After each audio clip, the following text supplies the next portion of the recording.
এটাই আমাদের চাওয়া থাকবে। এছাড়া এক্সবিআর আমাদের যে রিপোর্টিং, রেগুলার যে রিপোর্টিং, সেটার কিন্তু কাজ শুরু হয়ে গেছে।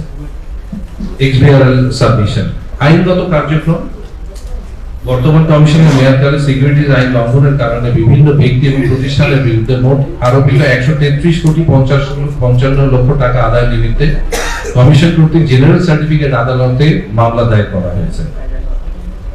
পুঁজি উত্তোলন, এটা যেটা বলছিলেন আসলে আমাদের মার্চেন্ট ব্যাংক অ্যাসোসিয়েশনের 18টা ইস্যুয়ার কোম্পানি, ওনারা রাইটস অফার, রিপিট অফার এগুলোর মাধ্যমে 9,571 কোটি টাকা পুঁজি উত্তোলন করেছেন।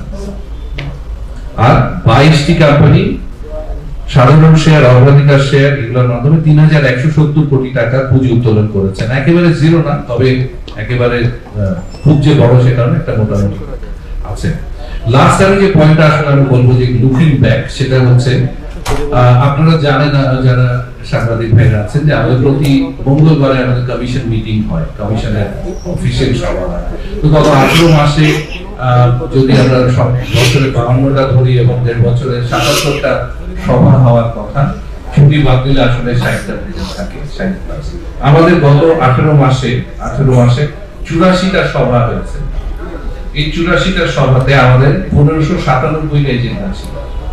1597 এজেন্ডা মানে প্রতি মিটিংয়ে প্রায় 20টা এজেন্ডা। তার মানে বুঝতে পারছেন যে, এবং এর মধ্যে স্থগিত আলোচ্য সূচি মাত্র 3টা, এবং আমাদের ইমপ্লিমেন্টেশন যেটা দেখি সেটা ভেরি হাই 90s। আমি কথাগুলো খুব তাড়াতাড়ি বলছি, যেহেতু আমাদের মাননীয় প্রধান, আমাদের উপদেষ্টা মহোদয় এরপরে বক্তব্য দেবেন। তার মানে এই যে 1600 এজেন্ডা 84টা মিটিং এ হলো, এই কাজগুলো আসলে কারা করলো? কারণ প্রায় অনেক জায়গায় শোনা যায় যে গতি স্থবির, বিসেকে। তো এই যে 1600 এজেন্ডা বিসেকের কর্মচারীরাই করেছে। আমরা কিন্তু শুধু সিদ্ধান্ত নিচ্ছি এবং ইমপ্লিমেন্টেশনটা তদারকি করছি। আমরা যদি একটু দেখি তার আগের 18 মাসে এই সংখ্যাটা কেমন ছিল। ওনাদের 64টা মিটিং ছিল, ওনাদের 900 মতো মিটিং ছিল, প্রায় 28% বেশি মিটিং হয়েছে, কমিশন মিটিং, এবং 78% বেশি এজেন্ডা এসেছে, এবং এইগুলো বেশিরভাগই নিষ্পত্তি হয়ে গেছে।